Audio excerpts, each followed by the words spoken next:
in hierdie tyd waarin ons kan lewe, om U openlik te verkondig aan 'n nasie wat U nodig het, Here. Ons moet besef dat die krag van God lê waar ons op ons knieë gaan, Here. Ons kom op ons knieë vandag vir ons broers en susters wat besig is om vervolg te word, wat besig is om uitgemoor te word, Here my God. Ons kom in die naam van Jesus en sê, jy kan nie afbreek wat God gestig het nie. Ons eer U vandag, Here, dat ons na 'n boodskap kan luister, Vader. En ons eer U, Here my God, dat U goedheid, U guns en U salwing op hierdie boodskap sal hê, Here. Ons eer U in Jesus naam. Ek deel met julle, daar's hierdie stuk in Daniël 3, waar hulle kom voor die koning Nebukadneser. Sedrak, Mesach en Abednego, julle kan maar sit. Sedrak, Mesach en Abednego, daar word hierdie beeld opgerig. Hulle word uit Juda, uit Israel uit, in ballingskap ingevat. En hulle staan in 'n vreemde land, voor 'n vreemde koning, waar moordwet is. Doen net wat ek nie vir jou sê nie, en jy word doodgemaak. Doen net wat ek iets van hou nie, sê net iets na my kant toe, ek laat jou doodmaak. En hy rig hierdie groot beeld op. En hy sê, elke keer wat daar 'n geluid gemaak word deur 'n trompet, 'n lier, 'n harp, ek weet nie seker dit reg nie, dan moet daar gebuig word vir hierdie standbeeld. En na so rukkie wat dit gebeur, kom die paleisamptenare by die koning Nebukadneser aan en sê vir hom, luister hier perd, die 3 braas weier om te buig wanneer jy gesê het buig. Sedrak, Mesach en Abednego staan voor die koning. En hy sê, luister gou mooi boys, ek dink julle verstaan lekker wat ek die boodskap wat ek probeer uitkry. As jy nie gaan buig nie, dan sit ek jou in die graf. Maar een ding wat Sedrak, Mesach en Abednego geweet het, is dat die Here Jesus Christus het vir ons gesê, dat ons hoef nie 'n mens te vrees nie. Kyk, wanneer jy in omstandighede kom, en die vyand rig iets teen jou op, om voor te buig, moet hy besef, ek myself buig net 'n knie voor die Here Jesus Christus. Ek buig nie 'n knie voor my omstandighede nie. Ek buig nie 'n knie deur my siektes nie. Ek buig nie 'n knie voor 'n mens nie. My knie alleen buig ek deur Jesus Christus. Want geliefdes, die graf is leeg. Hierdie boodskap wat ek en jy kan verkondig, dra soveel krag. Ons besef nie dat ons sit hier en sien hoe siele vergaan en ons doen niks aan nie. Ons praat vandag oor hoekom dit belangrik is om siele te wen. Hoekom is siele belangrik? Nou wanneer ou kyk na die boodskap van ons Here Jesus Christus, gaan ons na hierdie storie van Lazarus toe. Ek dink net by myself in die krag van die boodskap dra. Almal was so bly toe Lazarus uit die graf uitgeroep word. Bra was 4 dae dood som. Ek sou dik naar gewees het. As jy my uit die hemel uit moet gaan haal na 4 dae, sou ek vir jou dik naar gewees het. Bra lê 4 dae in die graf, hy is in die hemel, Jesus kom, dan kom hy die doodheid op. Ons sien partykeer in die wonderwerke, die bra het homself geniet daarbo. Nou wanneer ons kyk na die boodskap, wanneer ons kyk hoekom siele belangrik is, moet ek en jy onsself altyd die vraag vra. Die boodskap wat ons verkondig, hoeveel krag lê daarin? Die krag van die boodskap wat ek en jy verkondig, lê nie in die boodskap self nie. Dit lê in die een oor wie die boodskap gaan. Dis in hierdie boodskap wat ek en jy verkondig, kan ek en jy net verkondig omdat daar 'n prys betaal was om daardie boodskap vandag hier by my en jou te kry. En die kern van hierdie boodskap wat ons verkondig is wat? Siele. Daar is niks wat meer saak maak as siele nie. Nou my bra, jy sal my kry in enige plek. Ek sê nou die dag, praat ek met die Here. Ek was op 'n bad spot gewees. Ek sê vir hom, dit maak nie saak of ek in 'n Checkers is of in 'n geslote land is nie. Mense sal die boodskap van die Here Jesus Christus hoor. Ek en Fredo nooi moslim ouens hier van die buurt, hier van die woonbuurt af, al 2 maande hier na ons toe. Ek weet hulle is moslems. Hulle kom, stop hier so, donderdag. Hendrik Olijn bel my, pastoor Kooi, luister die manne is hier so. En ek dink by myself, dis baie maklik vir my, Stefan Visser, om die boodskap met jou te deel. Dis een van die maklikste, kan na jou toe kom en vir jou sê, luister my bra, Jesus lewe, die kruis is leeg, die graf is leeg, Jesus het opgestaan, maar draai dit bietjie uit jou gemaaksoenheid met iemand praat wat nie dieselfde glo wat jy glo nie. Dis hoekom ek sê, jy moet altyd reg wees om te antwoord vir dit wat jy glo. Jy kan nie nou staan, jy kan nie babbels hap, wanneer iemand jou vra, hoekom glo jy in hierdie Jesus nie? My bra, ek sal stryd getuig om te sê, hy het my vrygemaak uit dwelms, hy het my uit 'n diep donker gat uitgehaal, waar ek stryd op pad was na die hel toe. Ek kan vir myself antwoord, hoekom glo ek wat ek glo? Kan jy vir my sê, hoekom glo jy wat jy glo as jy hier vir 'n joyride? Vir jou sê waar die joyride eindig as jy nie bykom nie. Moet ek? Ja, maar Visser, jy oordeel. My bra, Jesus Christus homself. Al wat ek doen, is ek preek die woorde wat Jesus Christus homself gesê het. Dis wat ek doen. Hy het gepraat van die hel. Hy het gesê, daar gaan 'n ween en 'n geknars wees van tande.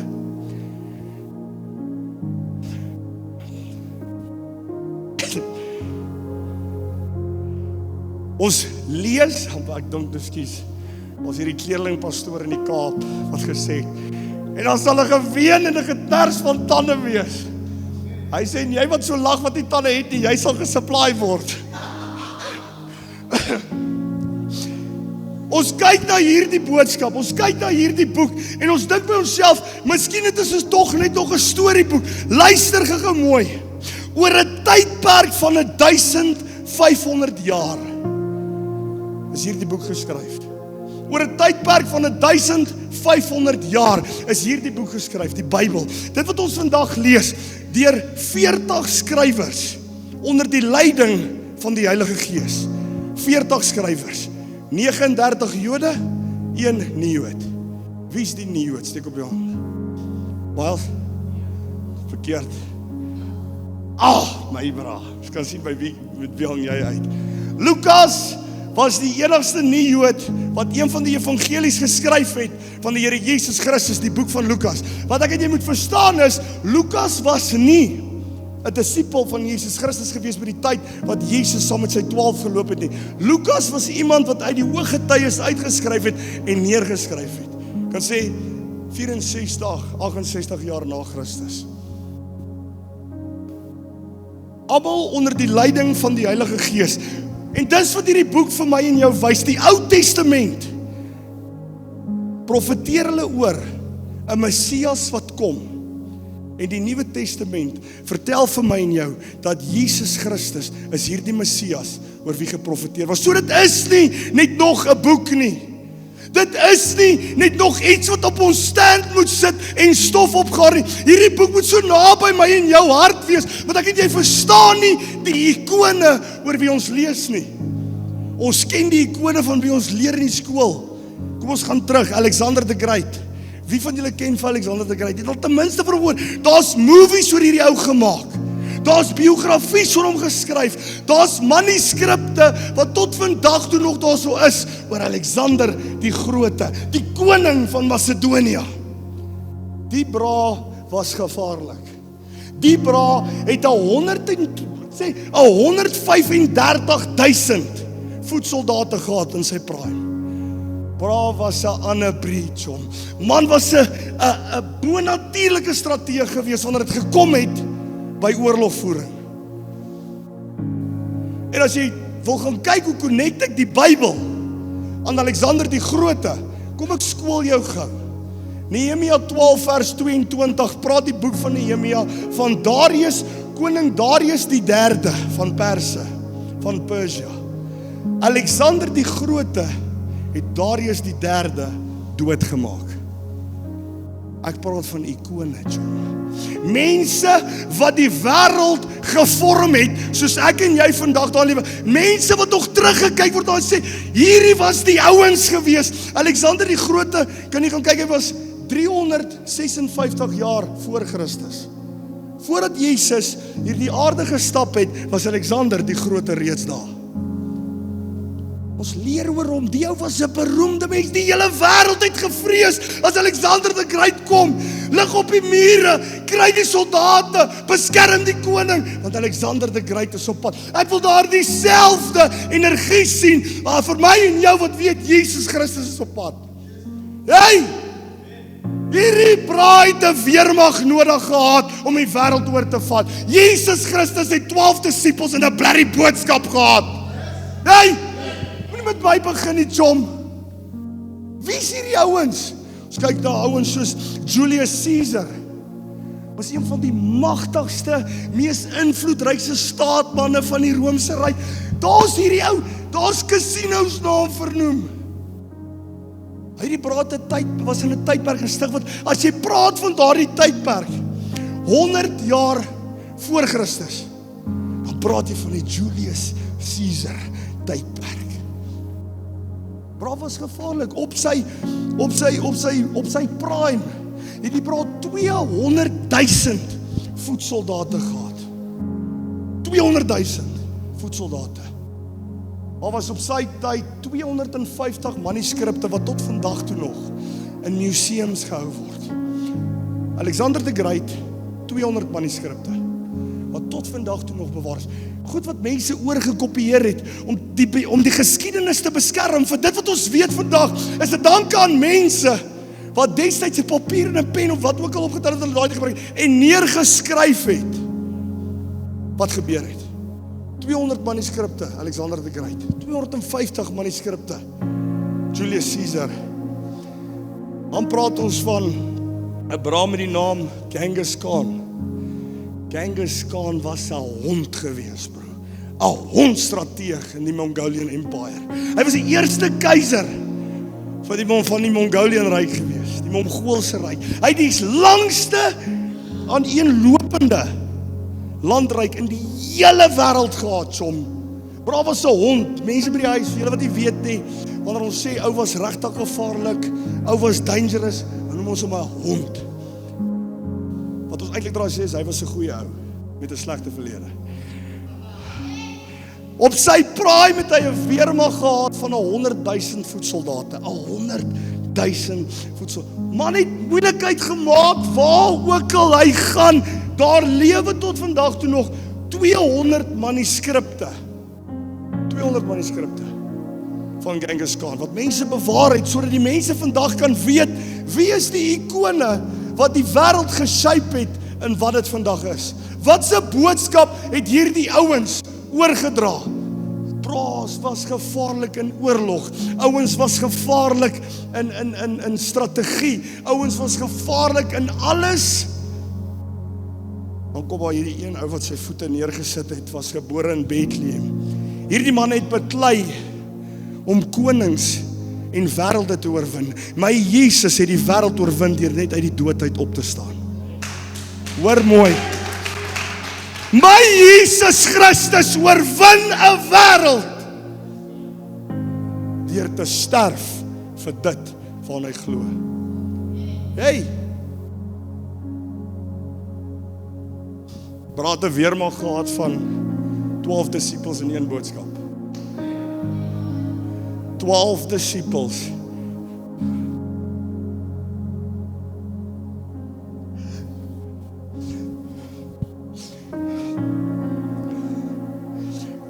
$25,000 manuskripte.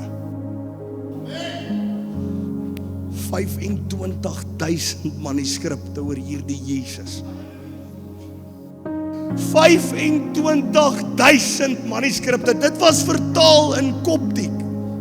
Dit was vertaal in Latyns. Dit was vertaal in Grieks. Dit was vertaal in Syrian. Hey! Die mense van elke stam, van elke taal sal tot vandag toe nog hoor oor hierdie Jesus, oor mense wat 'n prys betaal het. 25,000 manuskripte. Vir my en jou, om 'n manuskrip te verstaan, wil ek vir jou die volgende net verduidelik, 5 punte.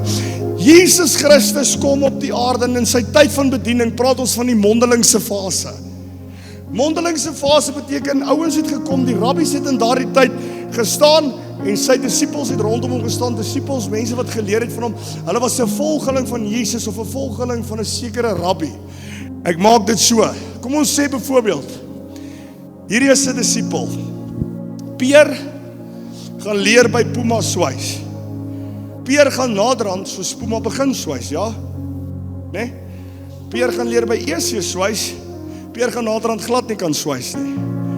Dis so ek dit vertel, ek grap nie, dis so ek die eerste keer disipel vertel. So jy's 'n appie van iemand, jy stap agter iemand aan, jy leer sy maniere, jy leer hoe hy praat, jy leer wat hy doen, jy leer 'n backflip van die stage of jy kry dit reg, want jy is nie hy nie. Verstaan jy? Jy is nie eintlik hy nie, maar jy begin soos om optree. En Jesus het hierdie mondelingse fase gehad, en na sy dood, het sy volgelinge dit bewaar deur met ander dit te vertel.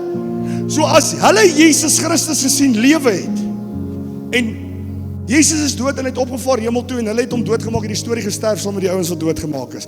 Dit is die mondelingsfase. Punt nommer 2 het jy gekry, die vroeë notas en die brondokumente, 50 tot 60 jaar na Christus. 50 tot 60 jaar na Christus, soos wat die vroeë kerk gegroei het die ooggetuies ouer geword. Wanneer hulle ouer geword het hulle gedink, luister hier my bra, kom ek skryf net hierdie goed neer. Ek sal nie meer so lekker 10-4 nie, maar ek kan nie meer lekker onthou, het hy blou oog gehad of bruin oog gehad nie, verstaan nie. So kom ek skryf neer, en hulle het begin neerskryf. Dan kry jy punt nommer 3, die samenstelling van die evangelies, dit is 60 jaar tot 100 jaar na Christus. Toe die ouens gaan sit en gesê, right, Matteus, Markus, Lukas, Johannes, daar's 'n 5de evangelie waarvan ek julle nou gaan vertel. Julle het dit nie geweet nie. Wie het geweet daar's 'n 5de evangelie? Ek, Stefan Visser, maak die statement. Daar is 'n 5de evangelie waarvan julle is bewus van, maar julle weet dit nie. My terughou papa, nou preek ek, hierdie is Springbok level. Die samenstelling van die evangelie, toe die ouens by mekaar kom en gesê, right, kry die manne, Matteus, tollenaar, 'n outcast Jew, skryf sy goedjies neer. Markus, geloop saam met Petrus, was nie 'n volgeling van Jesus by die tyd dat hy geleef het nie, maar was 'n volgeling van Petrus gewees. Hulle meen dat die evangelie van Markus uit die oogpunt van Petrus uitgeskryf was. Nou bra, Petrus was 'n visserman, bra kon seker nie vasskryf of ietsie, ek weet nie. Man was 'n volgeling van Petrus. Dan die vir Lukas. Lukas was 'n dokter gewees. Antiochië, is ek reg? Kom my daai, Potty help my nou. Ons moet net gaan seker maak. Hy was 'n nie Jood gewees nie. En wanneer hy sy boeke geskryf het, het hy gesê aan Theophilus, hooggeagte Theophilus. So hy was 'n dokter, sy navorsing was ferm en hy het gesit, neergeskryf alles met die grootste detail. Ewen waar Jesus se ma en pa hom vergeet het in die sinagoge terwyl hy preek. En dan kry die 4de fase, dis die fisiese materiaal wat gebruik word in die oorspronklike dokument. Dit is wat ons die autograwe noem. Dit is met standaard skryfgereedskap van daardie tyd geskryf. Dan, geliefdes, kry die kopieernetwerk. Dis wat ons noem 'n manuskrip. So 'n manuskrip, omdat die oorspronklike papierusdokumente mettertyd natuurlik vergaan het die oorlewing van die teks het staat gemaak op die ouens wat dit neerskryf. So van Grieks af is dit Latyns toe, Syrian, Koptiek, naderhand is dit Engels toe. Dit is die manuskripte wat ons het, want hulle wou die boodskap wat ons vandag glo bewaar. Sodat ek en jy vandag hier kan sit, glo wat ons glo, hoor wat ons hoor, sien wat ons sien. Hoekom? Want Jesus Christus 2000 jaar terug gesterf het. Nou vir my en jou, my broer, om hierdie boodskap by ons uit te gekry het 'n prys gekos vir die vroeë kerkvaders, vir die vroeë volgelinge van Jesus, het op 'n tyd moes hulle lewe neergelê het vir dit waaraan hulle glo. Ek wil hê jy moet besef dat die groot ikone 'n weermag nodig gehad het. Al wat ek en jy nodig het, my bra, is die gees van God binne in ons. Hy, my Jesus het gekom, toe flex hy gegaan oor die dood. Hy flex oor die graf, hy flex oor die kruis, hy flex oor natuur. Alle mag is aan hierdie Jesus gegee. Daar was 'n prys betaal vir my en jou om te glo wat ons glo. deur die prys wat betaal is. Hebreërs 4 vers 16 sê die volgende: kom dat ons dan met vrymoedigheid na die genade troon toe gaan. Ek en jy kan vrylik vandag, wanneer ons Jesus kies, we can go boldly to the throne of God. Openlik kan ek en jy gaan, want ons het 'n middelaar wat vir my en jou beklei elke dag. Hy's daar bo soos 'n advokaat. Wat Jandro is 'n alright ou. Hy's 'n goeie ou. Hy het net 'n slegte verlede. Maar sodra jy onder die bloed gekom het, Jandro, maak hy verlede nie meer vir saak nie, my ou. Paulus sê in 2 Korintiërs 5:17, kyk, die oud is verby. Alles het nuut geword. Hey! Filippense 3 vers 12 sê die volgende. Paulus sê, ek hou myself nie voor dat ek 'n perfekte Christen is nie. Maar hy, ek vergeet dit wat agter my is en ek strek my uit na dit wat voor is. Daar was 'n prys betaal vir my en jou om te hoor wat ons hoor en glo wat ons glo. Wanneer ons dan kyk na Petrus die apostel, moet ek en jy besef dat hierdie braaf was geroep. Ouens wat geroep was mense wat die wêreld afgeskryf het. En Jesus het gesê, soos hy hulle geroep het in die boek van Matteus 10, voordat hy die 12 uitgestuur het, toe sê hy, kom nader aan my. Jesus roep hom in Matteus 4 vers 19 en hy sê, Petrus, volg my. En jy sal 'n visser van mense word. Harde manne, manne wie die wêreld afgeskryf het as niks werd. Manne wie die wêreld afgeskryf het as dit maak nie saak nie. Wat 'n impak gaan hierdie ouens ooit in die lewe kan maak. Petrus wat 'n visserman was. Jesus Christus 3 keer verloon voordat hy aangekraai het. Volgens Matteus 26. Staan voor die mense op vol van die gees van die Here in die boek van Handelinge 2. Hy staan voor hierdie mense en hy preek die eerste Christelike boodskap. Hy preek die eerste preek van die kerk en op daardie dag kom 3000 mense tot bekering. Iemand wie die wêreld afgeskryf het. Braai het homself afgeskryf tot Jesus Christus wie aan hom verskyn het, hom gekry het waar hy klaar weer besig is om vis te sê, braaf, wat doen jy? Ek het jou geroep om meer te wees. Ek het jou geroep om te gaan. Wat sit jy en vang klaar weer vis? Hoekom vind die Here jou weer besig met die dinge waarmee jy besig was? Hey! Skud af, papa. Tyd is hier. Tarsius, tyd is hier. Tyd is hier. Petrus het Jesus so verloon op 'n stuk, wat ek jou vertel het van 'n rabbi, wanneer jy hom volg, begin jy soos hy praat, jy begin soos hy loop, jy begin soos hy wees. Hy was so erg soos Jesus Christus in daardie 3 jaar, dat hy moes begin vloek het, net sodat die mense hom kon skei van Jesus. Hy moes begin vloek het, sodat hy net nie soos Jesus Christus klink nie. Nou vra ek jou vandag, het daar 'n vuil taal uit Christus se mond uitgekom? As die Bybel sê, Abraham moes begin vloek, sodat hulle hom nie kan herken met Jesus nie. Dink jy vir jouself dat 'n vuil woord uit die mond van Jesus Christus uitgekom? Hey, Efesiërs 5 sê, moenie laat daar vuil taal uit jou mond uitkom nie. Petrus se dood word vir ons opgeteken in die jaar 66 tot 76 na Christus. Daar word 'n verskriklike brand onder die bewind van Emperor Nero. Hulle noem dit die groot brande, 64 jaar na Christus. Die groot brand van Rome. Keiser Nero vind hierdie stuk en hy sê dis die Christene se skuld, maar die ou wil eintlik plek gemaak het om sy nuwe paleis te bou. Hy jaag die Christene en hulle word deur honde verskeer. Hulle vang die Christene en steek hulle aan lamppale en steek hulle as fakkels aan die brand, net sodat hulle kon gesien het waar hulle geloop het. Dis wat hulle van ons gedink het. Kom in 'n land, sê die verkeerde ding en jy word doodgemaak. Dis wat hulle van hierdie boodskap dink, want dis die krag wat daarin lê. Hulle is so bang, die waarheid kom daar uit, hulle is bereid om jou dood te maak, om dit te onderdruk. Deur honde verskeer, fakkels aangesteek. Maar daai movie, kyk so fliek Apostel Paul, om hierdie goed vir jou in perspektief te sit, moet jy dan ten minste 'n idee kry van hoe dit lyk. Hulle steek daai Christene so aan die brand, een op een som, so in die straat af.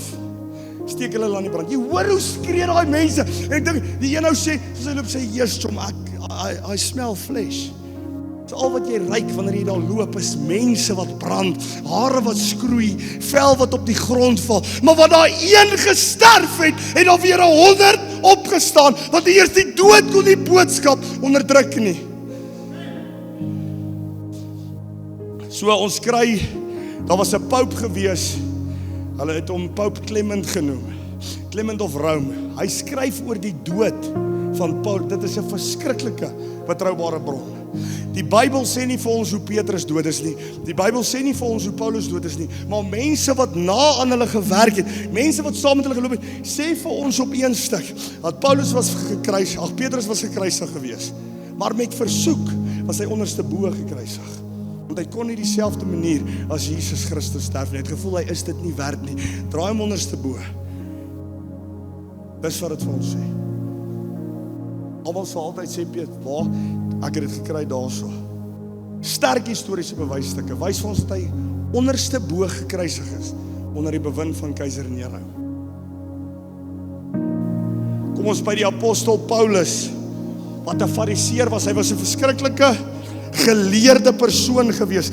Hy was 'n fariseer met Hebreëse bloed. En die ding wat hulle sê is dat Paulus was baie gelukkig gewees. Hy het 'n Romeinse burgerskap gehad.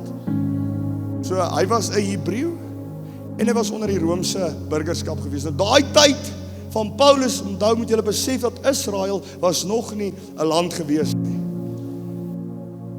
So hy het Romeinse burgerskap gehad. En ons lees oor hierdie Paulus wat hy loop op die pad van Damaskus en die Here Jesus Christus homself openbaar homself aan Paulus, besig om die vroeë kerk van die Christene te vervolg, mense uit te haal, toe te sluit en tot die dood toe te veroordeel oor hierdie boodskap. En Jesus Christus, hy was tot daar met die dood van Stefanus.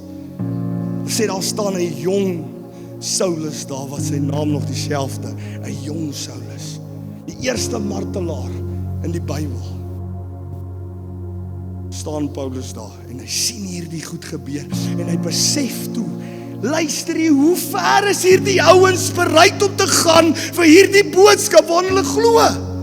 Jom, jy kan iets glo en sê, ja, sure, ek sal sterf vir dit. Tot die tekkie die teerslaat, gaan jy kan staan teen alle principalities wat teen jou kom.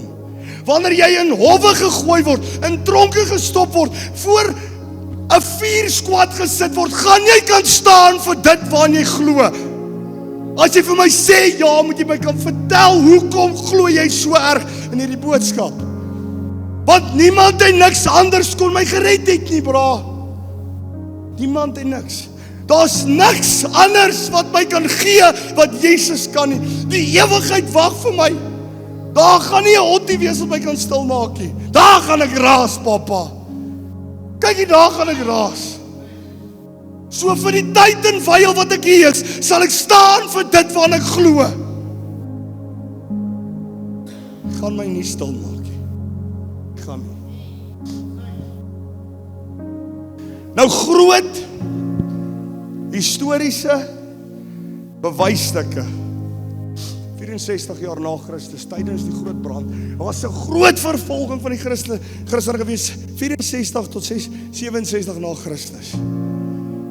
Was Paulus se kop afgekap. Weens sterk historiese bewysstukke. 1 Clement skryf van die kerk van Korinthe daaroor. Hulle ken hom as Pope Clement. So die ou het geweet hoe Paulus sy lewe verloor het. Ek was onseker oor hierdie ding, ek moes gaan navorsing doen, ek is nie 'n boffin as dit kom by geskiedenis nie. Al wat ek weet van geskiedenis is die God van die ou tyd, is die God van enige tyd. That's it. Dis al wat ek nodig het om te weet. Dis al wat ek nodig het om te weet. So ek weet jy moet besef dat die dood van die vroeë kerkvaders was die saad vir die vroeë Christelike kerk. Jy kon nie iets uitmoor wat vir ewig en ewig sal bly staan nie. Jy kan nie iets doodmaak wat God geordyn het nie. Jy kan nie iets uithaal wat God georden het om dit te maak nie, my broer. Jy sit vandag hierso en jy moet besef dat God het jou geroep en jou georde om 'n ding te doen. Net die gritty goed so, is al. Ek het agtergekom is. Dis net die gritty goed wat baie in jou terughou. Klein dingetjies. Jou se backsting of die jou se voete sting, that's it. Wil ons beklei. Kom ek vat jou 'n bietjie nader aan die huis. Ek bring jou gou 'n bietjie nader huis toe vir die prys wat betaal moes gewees het deur ouens om te kry wat ek en jy vandag lees. Ou se naam is William Tyndale. Wie van julle weet wie is William Tyndale? Ek het gedink. So ek vat jou nader aan die huis. William Tyndale was die eerste man, die eerste mens wat die vertaling van Grieks en Hebreëus oorgevat het Engels toe. Dis die eerste ou. Kom ek sê dit gou vir jou. Hy was in Oktober 1536. So in daardie tyd, William Tyndale in Engeland, en hy sê, luister, die Bybel is in Latyn, ons moet dit kry in Engels, sodat mense van alle huise, van alle kerke, dit kan lees. En hulle wil hom begin doodmaak, want hy is besig om hierdie Bybel te vertaal in Engels. En wanneer hy vertaal word in Engels, dan moet jy besef, die ding gaan verspreid som, gaan na plekke toe, hy vlug na België toe, waar hy hom kry. Sy vriend verraai hom.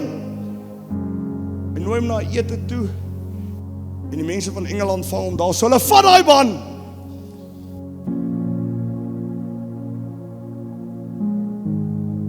Hulle bind hom aan 'n paal vas.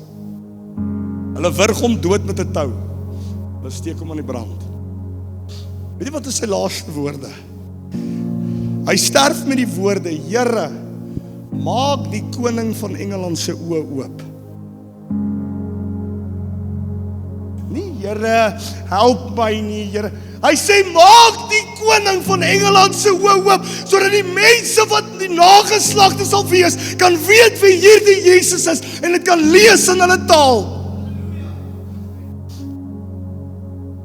3 jaar later, toe is daar 'n Engelse Bybel in elke kerk in Engeland. Vir een man se prys, een man se lewe.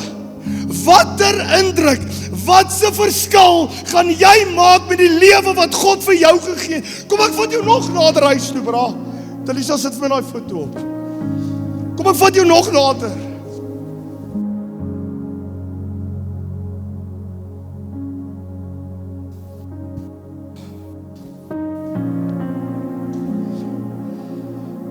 Februarie 2015 in Libië word daar 21 gijslaars gevat, 21 mans gijslaar gevat deur ISIS.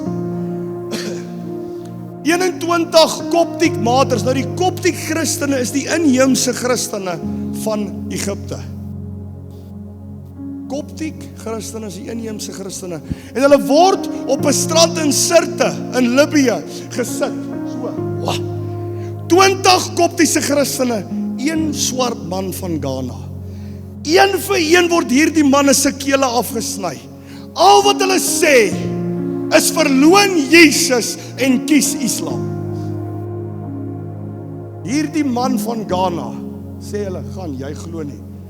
Hy sê, vandag is hierdie manne se God, my God. Word doodgemaak. Hy het besef dat die dapperheid van hierdie 20 mans, wat bereid was om hulle lewe te gee, het so groot impak gehad, dat daai man gesê, hierdie moet die God wees wat ek wil dien. Kyk, ek was al baie stories vertel, mense het my al baie dinge gesê, ek het al baie gehoor van die God en die God, maar hierdie moet hy wees. Hulle sterf met die woorde, Ja Rabbi Yasau, o my Here Jesus. Hulle sterf met die woorde. Nou kom ek gee vir jou net gou iets in perspektief. Hier is ons so op die heel kant. Hier jou. Daai ene.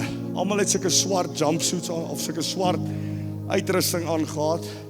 En die ou het so 'n camo baadjie aangehad. Nou soos wat jy na hierdie kyk, kan jy vir jouself dink, hierdie ou was die Paulus van die Bybelse tyd. Kom ek sê dit so in perspektief, dit was wat hy bereid was om te doen aan die vroeë kerkchristene, tot die Here Jesus hom geopenbaar het aan hom.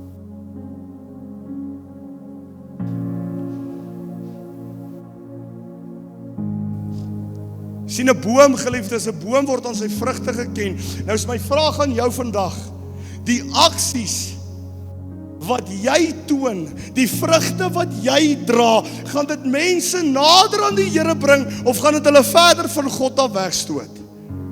Hierdie is 'n ernstige saak, boys. Een of ander tyd dan kom hy deur, dan sê ek en jy nie reg nie, want ons het gekies om nie te luister nie. Ek myself kan in daai bootjie wees.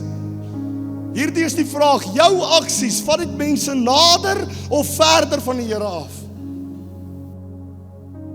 Ek wil nie die een wees wat die dag voor God gaan staan en vir my aksies moet prys gee, wanneer hy vir my vra, hoekom het jy nie vir daai een gesê ek is lief vir hom nie? Dis al wat dit vat, partykeer is net om te sê, luister, die God sien jou raak. God sien jou raak. Nou vra hulle vir my visser, hoekom is sielewen belangrik? Want my Here Jesus het dit so hoog geag, dat hy bereid was om sy lewe te gee, vir ieder en elkeen, al het hy geweet, daar's 'n kans dat jy nie in hom gaan glo nie. Nog steeds het hy die prys betaal. Dis hoekom ek doen wat ek doen, dis hoekom ek is wie ek is. Want die Here Jesus Christus homself het dit so hoog geag, dat hy sy lewe sou neerlê. Hy sou nooit die prys betaal het as hy nie gedink het jy is goed genoeg nie. Hy sou nooit gedoen het wat hy doen as hy nie gedink het jy sit werd nie. Toe hy die dag homself op daardie kruis uitstrek, het hy aan jou en my gedink, sodat ek en jy kan beweeg sonder vrees. Hey broer, die dood maak my nie bang nie. Wat baat dit 'n man? Hy wen die wêreld, maar sy siel ly die skade. Wat baat dit? Wat het jy om te wys vir die tydperk nou? Jesus sê vir ons, maak vir jou skatte bymekaar, daar waar mot en roes nie kan kom. Soek eers die koninkryk en al sy geregtigheid en alles sal kom. Soek dit wat reg is en God sal jou gee wat jy nodig het. Hallo, kom met jou. Die woord van God sê die volgende. Ouens wat bereid was om hierdie prys te betaal, kom Paulus in Handelinge 20 vers 24, hy sê, al is my lewe kosbaar gereken. Al is my lewe, ek ag my lewe nie kosbaar nie. Ek ag dit van geen belang. Ek ag dit as gemors. As ek nie die mense kan vertel van hierdie Jesus nie, vat my dan. Want dan het ek niks om te bewys nie. Ek het niks om te sê nie. Dan kan ek net sowel tyd saam Jesus gaan sit en spandeer, as wat ek hier moet sukkel. Want as ek nie vir mense kan vertel van hierdie Jesus nie, dan worry ek nie. Ek wil nie. Dan kan ek my hemel toe gaan. Ek is in hierdie twee stryd sê. Filippense 1 vers 21 sê Paulus volgende, hy sê, my lewe is vir Christus, die dood is my wins. My lewe beskou ek dit vir Jesus, die dood is waar dit regtig gaan saak maak. Die dood. Galasiërs 2 vers 20 sê Paulus die volgende in die kerk van Galasië, hy sê dit is nie meer ek wat lewe nie, maar Christus in my. As Christus in jou lewe, sal jy alles belangrik ag wat Jesus Christus belangrik geag het. Is dit? Dis eenvoudig. Handelinge 21 vers 13 sê, waarom wil julle oor my huil? Waarom wil julle oor my huil? Terwille van die naam Jesus, is ek nie net bereid om toegesluit te word nie, maar ek is bereid om doodgemaak te word. Waarom hou julle besig met die dinge van die wêreld, wanneer die dinge van God op jou wag? Hey, raak wakker man. Besef, daar is 'n groot plan vir my en jou, wanneer ons op die waarheid van God staan, is daar nie 'n storm of 'n mens wat ons iets kan aandoen nie. Hy sê in Galasiërs 6 vers 14, maar wat my betref, mag God verhoed, dat ek oor enige iets anders roem, as die kruisdood van Here Jesus Christus. Want En deur die kruis is ek dood vir die wêreld en die wêreld is dood vir my. Halleluja.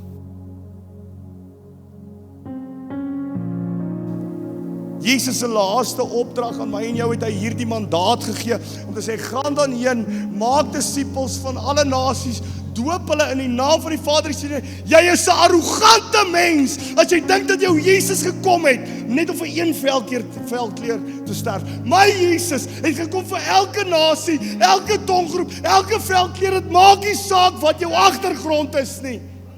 My God het gekom vir elkeen. Jy's bloody arrogant as jy dink dat Jesus gekom het vir een nasie.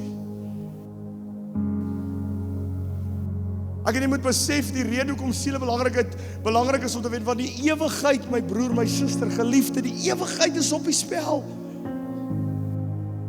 Wanneer jy sien daar's 'n huis wat besig is om te brand en iemand skree daar binne, gaan jy inhardloop en daardie persoon uitruk of wat gaan jy doen?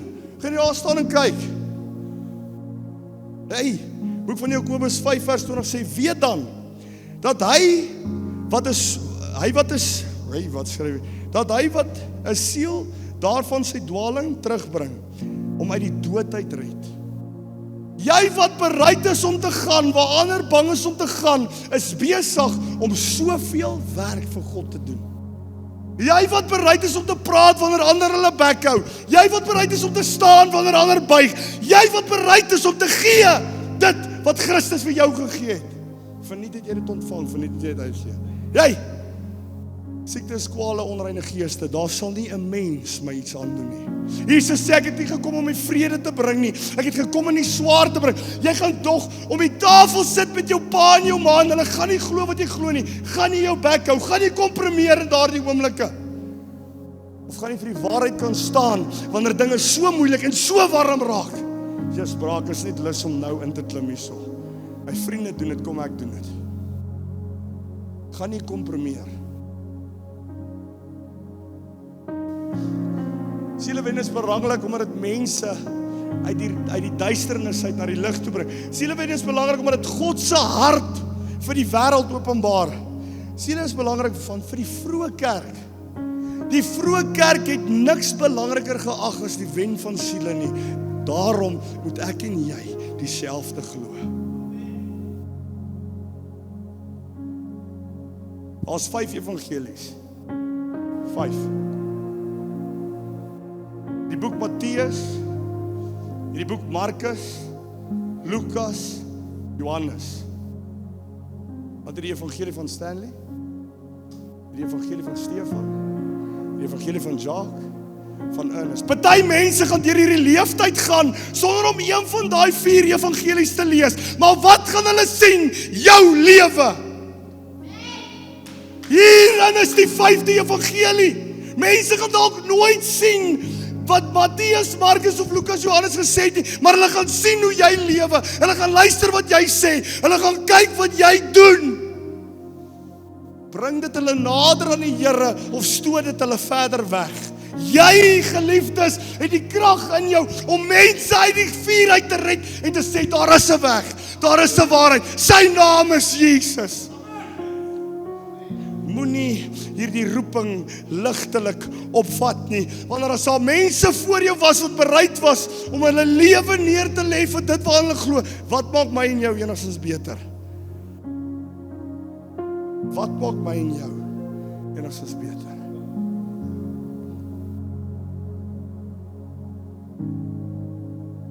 Sal my nie kry baie aan nie. Sal nie. Ons bid saam. Vader,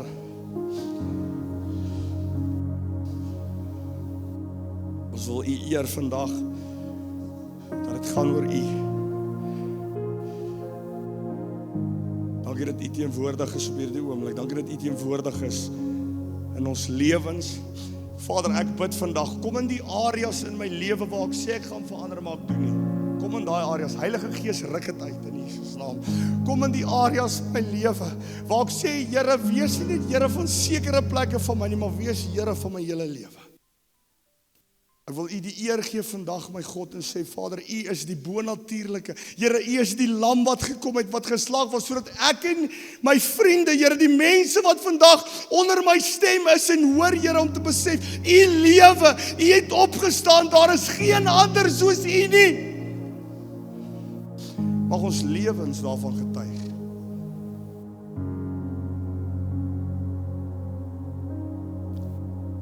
Kan ons bedien? Is daar iemand wat voel hulle het gebed nodig of Jesus het gesê gaan toe gaan hulle, ek wil vir julle ook net sê gaan en gaan. Staan jy? Iemand, ons kan net bid. Vertrou die Here. Ek het gedink ek gaan nie, maar kom ons doen dit. Iemand nog. Bly jy sit daar soos. Here, in die naam Jesus Christus, U is teenwoordig, U is welkom, U Vader, net U en U alleen. Here, in die naam Jesus, dat geen magte van die vyand sal iets hier uitrig nie. Here, U flex oor die dood, U flex oor natuur, U flex oor alles wat hier is, Here.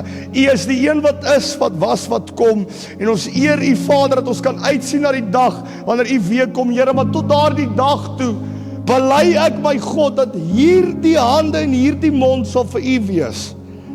Maar werk U Heilige Gees in Jesus naam. Waarvoor bid ons, Joma? Alles, alright. Jy het al jou hart vir die Here gegee?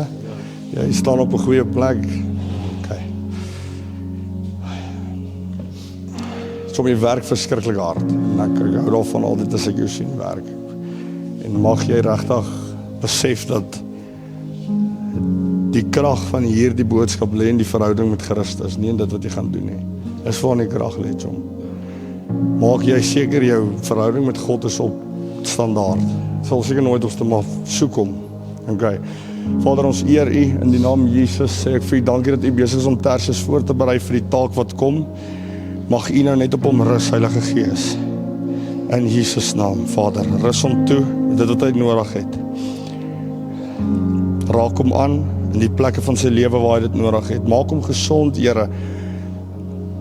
Vader, U gebruik ons tekortkomme, U gebruik ons mislukkings vir wonderwerke, en ek sê vanaf U dankie dat ek kan getuig dat waar U hom uitgehaal het, hy is nie meer wie hy was nie, hy is nou wie U hom geroep het om te wees. Spreek dit aan in Jesus naam. Enige demoniese magte wat oor hom seevier, in Jesus naam uit. Uit in Jesus naam. Uit.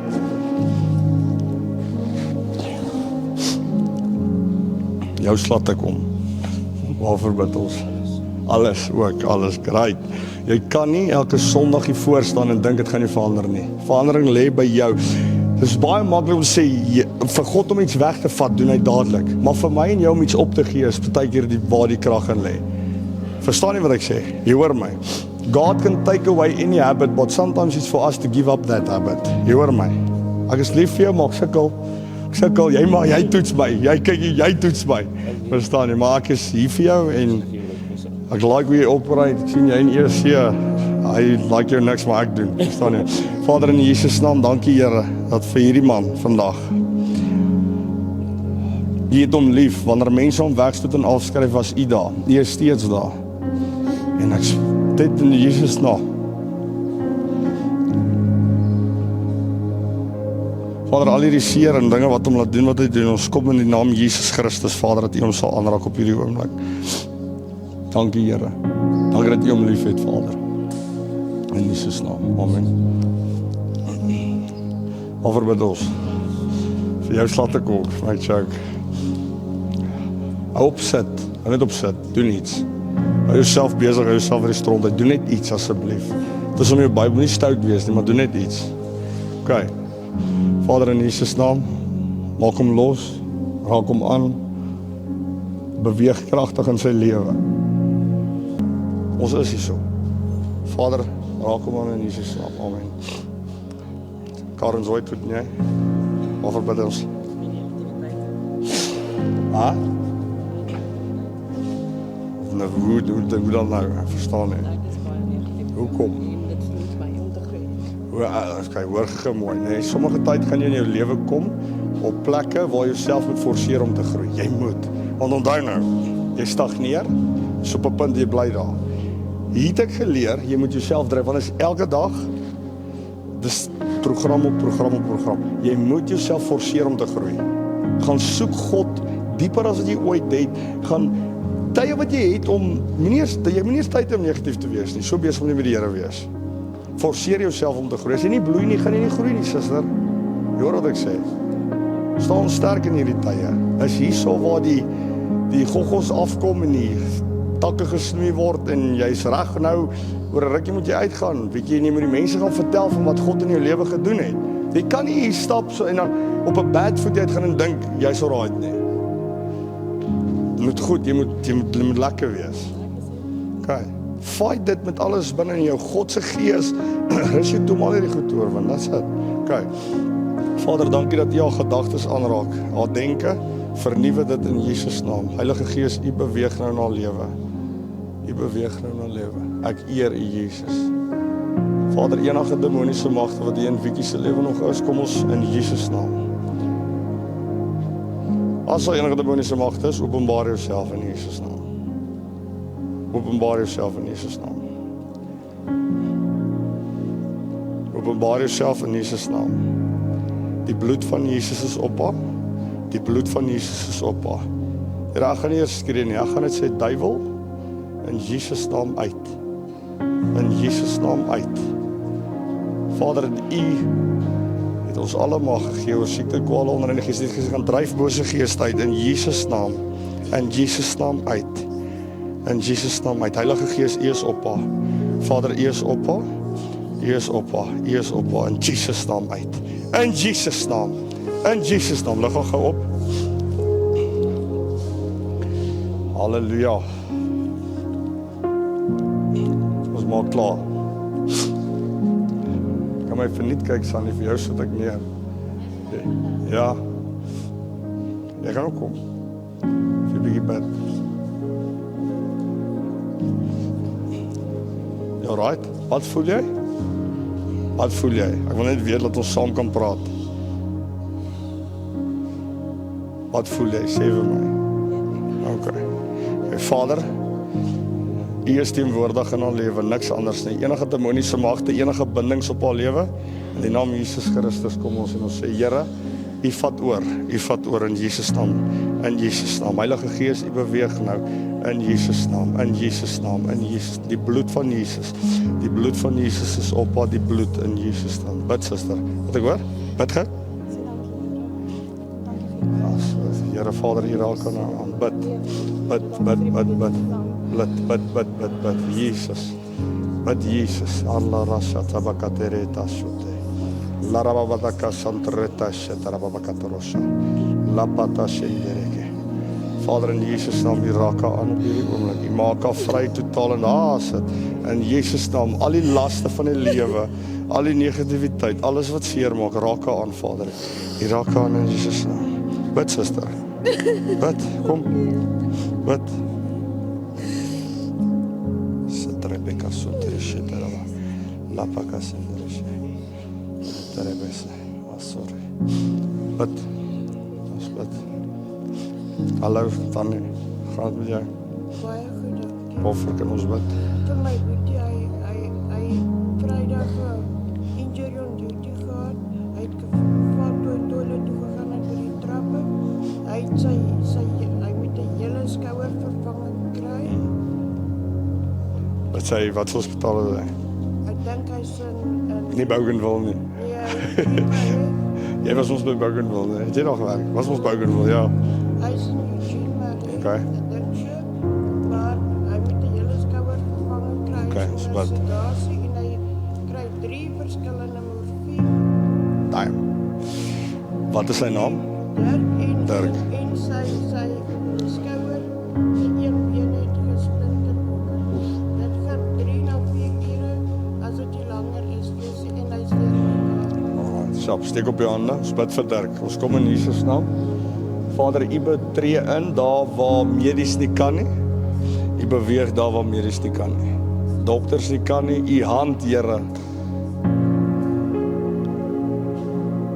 Here, U beweeg nou in Dirk se lewe in Jesus naam. En so gaan aan Marie se naam. Amen. En jy? Respek. Ja, daai is nie 'n vrug van die Gees nie. Daai is 'n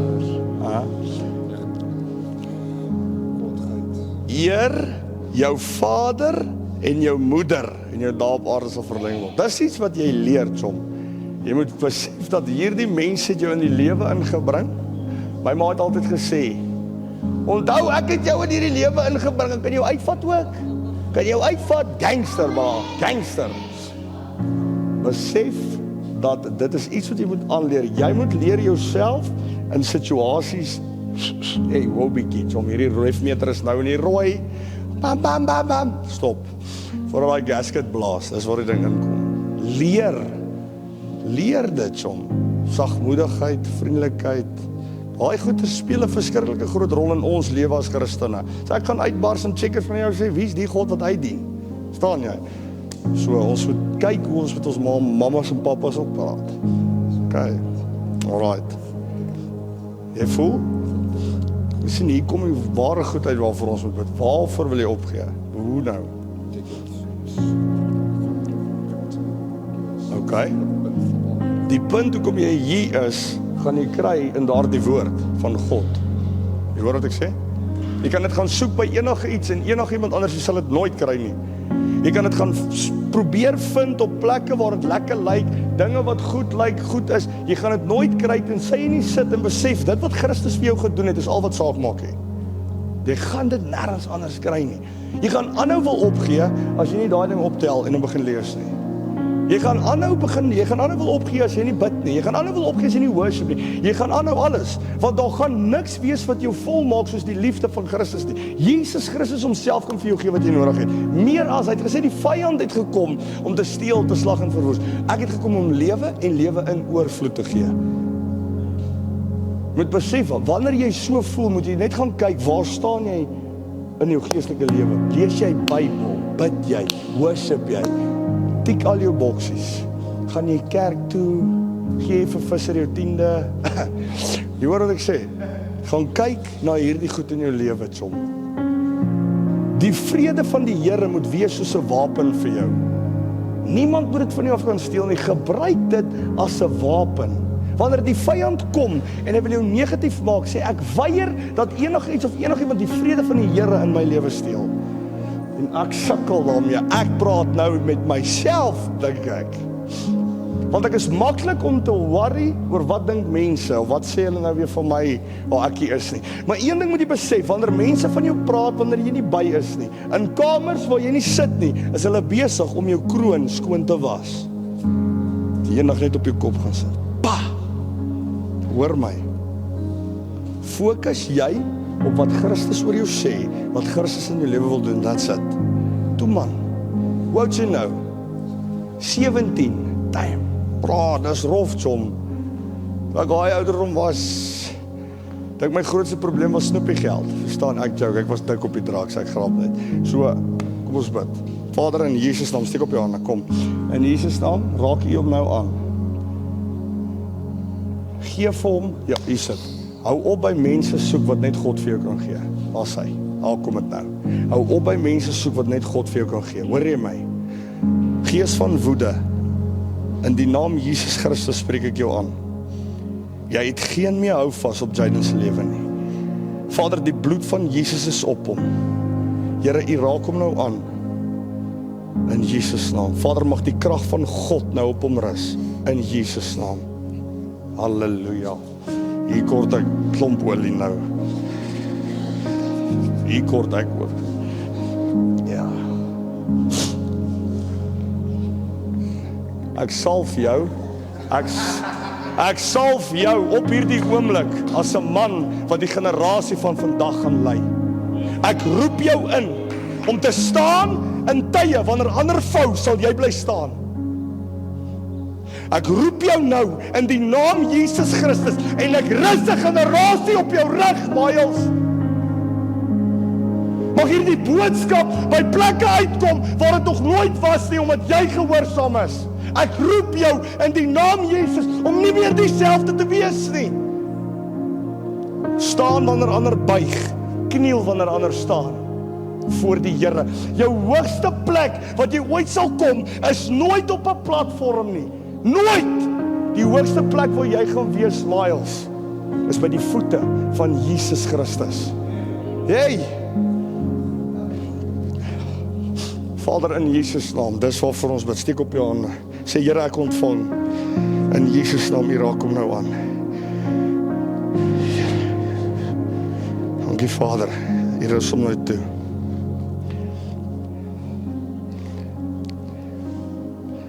Dankie, Here.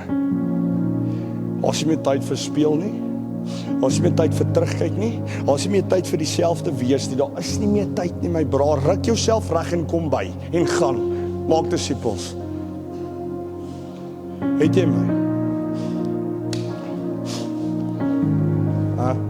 Maak toe oor, dan kan ek ook 'n boksgeveg teen jou wen. Ek grap, waarvoor bid ons? Ek voel volgens is die motivation was ons skuld. Maar hierom, soos jy gesê, as hy sy brand is, en gaan nie staan en kyk en hardloop. Ons het gestaan en kyk en ons het gelaag en die man het seer gekry. En ook vir die by die huis familieprobleem. My oupa was besig om kanker te kry. Besig om, ons sny dit af in Jesus naam. Kanker sal nie jou oupa se liggaam ingaan nie. Ons kom teen dit in die naam Jesus Christus. Iets waarvan wat ek van jou respekteer, ek het gesien wanneer dinge hier gebeur, was jy nie eintlik deel daarvan nie. Jy was nou die dag deel van iets wat over die weg loop, want that's it. Wanneer die groot goeters, is jy nie deel nie. Moenie knak onder omstandighede nie. Moenie. Hierdie wat jy nou uitgekom het, beteken jy is convicted. Verstaan, jy voel conviction oor dit. Dis goed. Onthou, there is no condemnation for him who is in Christ Jesus, but there is conviction. Die Heilige Gees kom om ons te convict van dit wat reg en verkeerd is. Verstaan jy? Bely dit en besef, braadseer gekry. En volgende keer as jy in so 'n situasie kom, kyk hoe jy optree, kyk wat jy doen. Dit is bitter belangrik. Ons vrug wat ons dra en die reuk wat ons afgee, is bitter belangrik, chom. Dit kan lewe en dood veroorsaak. Stryd afbraak, kyk vir jou, jy kyk my skeef of jy sê iets wat nie reg is en ek kies om nie daai God te dien wat jy dien nie, want hoe sal so God so praat? Kan nie wees nie. Kan nie wees nie. Maak jy seker jy staan reg, chom. Het jy my? Maak seker jy staan sterk.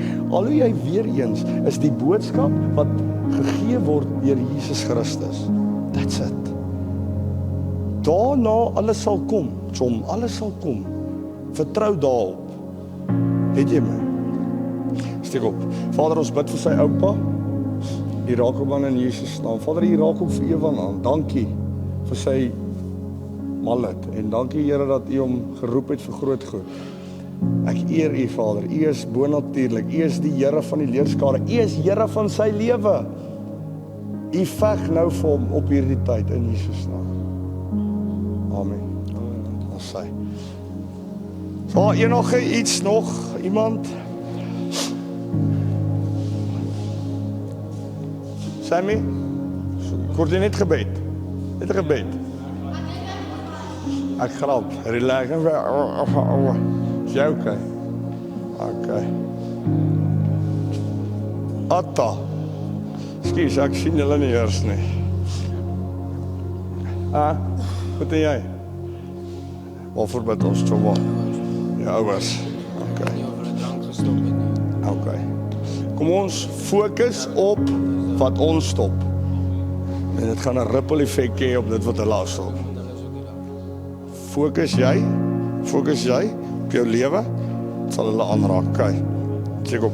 Vader, in Jesus naam, dankie. Ons bid nou vir Henry se ouers, ons so bid ons vir hom. Sê vir U dankie in die naam Jesus Christus, wat U beweeg op hierdie oomblik, dat hulle voel die krag van God kom op hulle neer. En so op Henry en sy lewe. In Jesus naam. Amen. Mr. Worldwide. Waarvoor bid ons vir jou, my vriend? To grow a strong relationship with God and that I can actually work on it. Amper sê ek weer against. Wil sê weer eens, toe sê ek weer against. Weer eens is dit belangrik dat jy besef dat die tyd en die energie wat jy gaan insit op Christus gaan bepaal waarna toe jou geestelike lewe beweeg. As simple as that. I put it to you that dis hoe dit is. Die energie en die krag wat jy gaan insit op jou verhouding met Christus gaan bepaal waarna toe jy gaan. Ek sê nie werke nie. You don't slaughter a sheep anymore to come boldly to the throne of God. No, because he was slaughtered for our transgressions. We can now boldly come to the throne of God. Jy het oop ketels, chom. Jy's oop, pel. You can go. Gaan sê vir hom, tell him how you feel. Say, yes, Jesus, today I'm very not happy, man. Ek sê vir daai moslim ouens wat hier was, Jesus are the son of God. Hy kyk my so, hy sê, is. Ek sê, listen to me. Jesus are the son of God. Hy sê, is. Ek sê, what do you mean? Hy sê, Jesus is the son of God. Ek sê, you are right. You are right, brother, you are right. Belangrik. Don't sanitize your prayers. Don't. Gaan sê vir hom hoe jy voel. Rinse it out. Okay. Vader, in Jesus naam, thank you for touching Stephen. Dankie dat u hom aanraak op hierdie oomblik. Bonatuurlik is u wie God is. Ek sê vir u dankie in Jesus naam. Amen. Hier is die akteur van Passion of the Christ. We pray for you for what? Te styg en nie opstyg. Excuse? To shoot up and not stop. Hy sê om op te styg, maar nie om op te styg nie. So you talk correctly to say, om uit te skiet en nie af te skakel nie. There we go. Let me just correct your grammar. Father, in Jesus' name, steek op jou hande. We pray for John Roy and we thank you for his life and a testimony and someone that is going to be leading Christians, making disciples, teaching them about the word of God. And Lord, in the name of Jesus, please light a fire in his soul that he cannot contain. Hy must bobbel oor, Here. Hy moet oorloop van u liefde, hy moet oorloop van u vuur in Jesus naam. And I just thank you for where he has come from to where he is now. In Jesus name. Amen. And amen. Goed doen jy? Goed man. Lyk dit by die varke, alles alright. Right. Om jou albei. Jesus.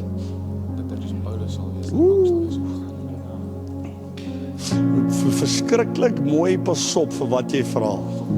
Jy moet baie mooi pas op vir wat jy vra. En dan, as die dinge hard raak, as dit moeilik raak, waar kry ons jou? Voor of agter? Hallo jy, dat was goed gesê. Dis vir ons jy wil hê. Wanneer daar 'n fight is en 'n oorlog uitbreek, maak seker jy's die eerste ene wat daar is. Ek praat nie van fight met die vuiste nie. Ek praat van wanneer dit kom by die geveg van ons Here Jesus Christus, wie is eerste daar? Hy? Vader, hy hoef nie om te wees soos iemand van ouds nie. Ons moet wees soos u. Here, maak vir Emmy wie u hom geroep het om te wees. Here, dat daar boeke geskryf word oor hom. Getuienisse gegee word oor hom. Raak hom aan in Jesus naam. Amen. Halleluja.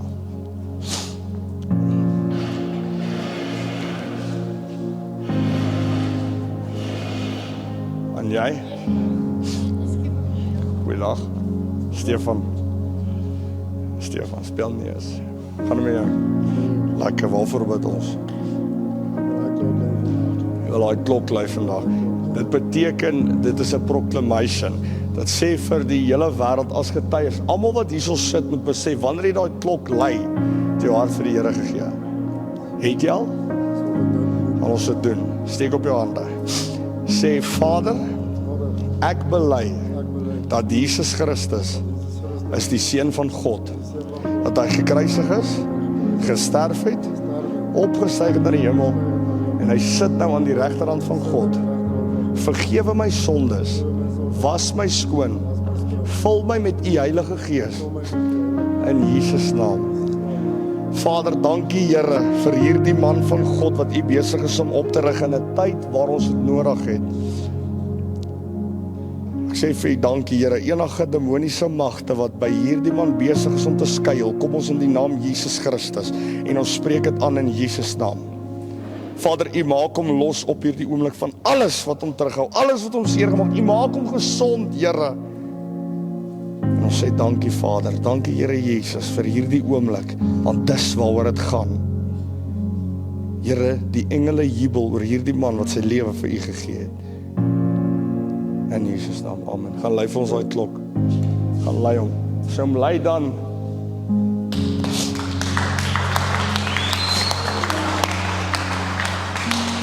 Lei hom! Yes! jou vat!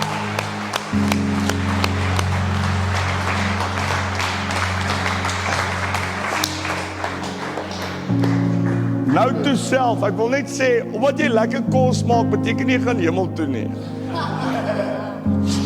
Waarvoor bid ons vir jou? Op as ek Mary, is dit lelik, is ons een... Toe maar, is ons nou?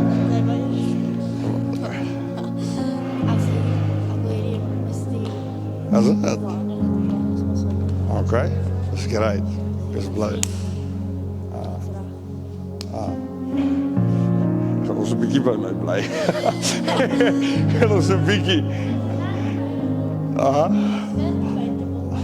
Nee, nie hoef nie nou nie.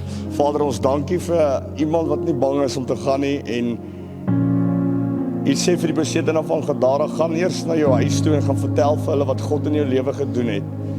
Partykeer lê die gehoorsaamheid daarin dat ons net gaan na waar ons vandaan kom en vir hulle vertel wat God in ons lewe gedoen het. Maar Here, U gaan hierdie kind stuur daar waar ander bang is om te gaan.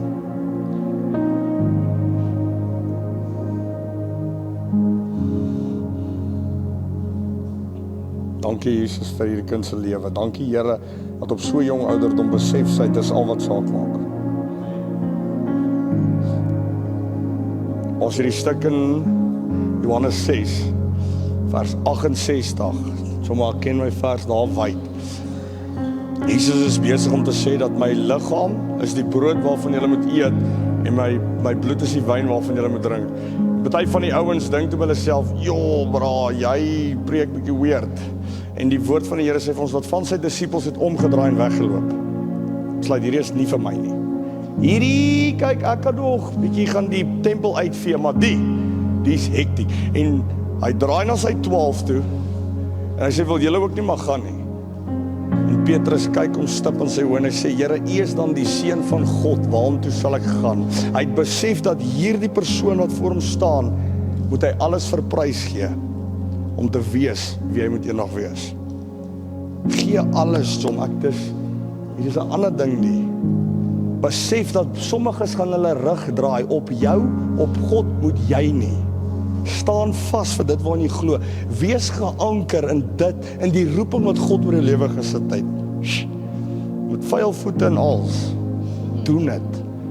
Daai voete gaan nog hierdie wêreld omloop en mense vertel van die naam Jesus Christus. Sommige mense gaan Jesus ken deur wat jy vir hulle vertel.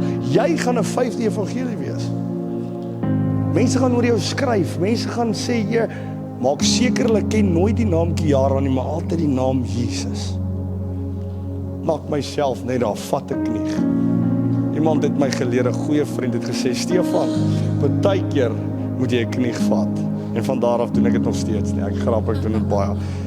Ons bid, Vader in Jesus naam, U rus haar toe, U stuur haar, en ons eer U vir haar lewe in Jesus naam. Amen. Great.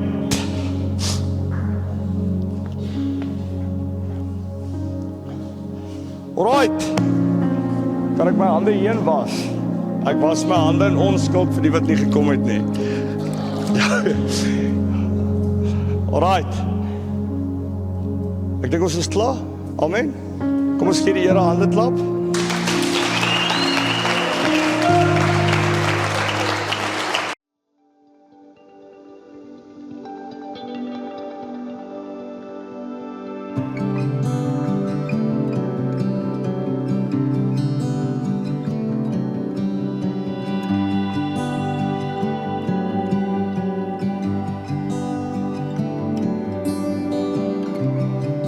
I must have prayed 1,000 times for my fears to be released.